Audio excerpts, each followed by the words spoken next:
బీసీల రాజకీయ పార్టీ రాబోతుందనేటువంటి అంశాన్ని మేము ప్రకటించడం, గంటన్నర తర్వాత ఈ కార్యాలయం పైన మా పైన హత్యాయత్నం జరగడం, కల్వకుంట్ల కవిత ప్రేరేపించి ఇక్కడికి తోలిచి హత్యా ప్రయత్నానికి పాల్పడింది.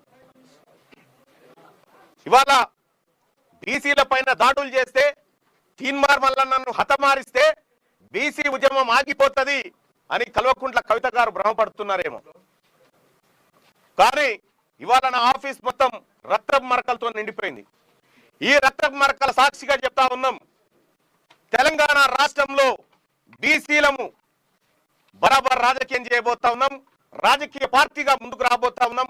ఈ హత్యా ప్రయత్నాలకు తెలంగాణ ఉద్యమంలో మీ నాయన 1200 మందిని చంపిండు.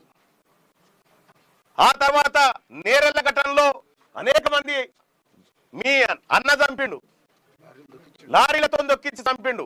ఇవాళ బీసీ ఉద్యమాన్ని అనసడానికి మీరు చేస్తున్నటువంటి కుట్ర ఏదైతే ఉందో దీన్ని సమాజం అంతా గమనిస్తుంది. గతంలో కూడా కేటీ రామారావు అనుచరులు కూడా గతంలో అనేక సార్లు దాడులు చేసినారు. దాడులు చేసి విధ్వంసం సృష్టించినారు. దాదాపుగా 60-70 సార్లు నా మీద కేసులు పెడితే ఏ ఒక్క రోజు కూడా తీన్మార్ మల్లన్న గాని మా ఆఫీస్ సిబ్బంది గాని ఎవరి పైన ఒక చేయి వేసిన పాపాన పోలేదు. మేమంత సామరస్యంతో ఉన్నాం.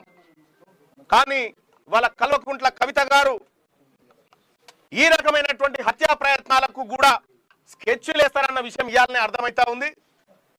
ఖచ్చితంగా తెలంగాణ రాష్ట్ర వ్యాప్తంగా బీసీలంతా ఎక్కడికక్కడ కల్వకుంట్ల కవిత దిష్టి బొమ్మలు నలగబెడతా ఉన్నారు. బీసీలను అనగదొక్కాలని చూస్తున్నటువంటి ఆమె పైన చర్యలు తీసుకోవాలని డిమాండ్ చేస్తా ఉన్నారు. మేము కూడా ఖచ్చితంగా కార్యాచరణ చేస్తాం.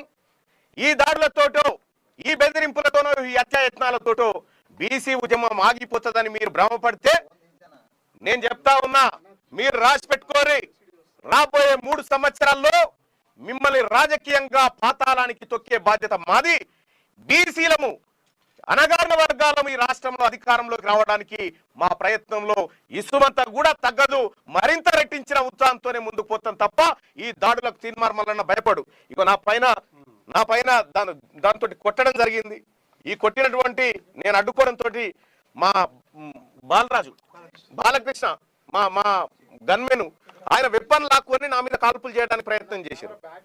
ఈ రకంగా ఒక ఎమ్మెల్సీని నేను నా పైన హత్యాయత్నం చేసేటువంటి ప్రక్రియ కల్వకుంట్ల కవిత గారు, ఆయన కుటుంబం, ఆమె కుటుంబం అంతా ఈ కార్యక్రమానికి తెగబడిందంటే ఇక మీరా మేమా బీసీలమా తేల్చుకుంటాం. ఈ రాష్ట్రాన్ని 10 సంవత్సరాల పాటు దోచుకున్నటువంటి కల్వకుంట్ల కవిత కుటుంబమా, తెలంగాణ రాష్ట్రంలో ఉన్నటువంటి 2.5 కోట్ల బీసీ సమాజమా ఇక తేల్చుకుంటాం మేము. ఇవాళ తెలంగాణ రాష్ట్రం అంతా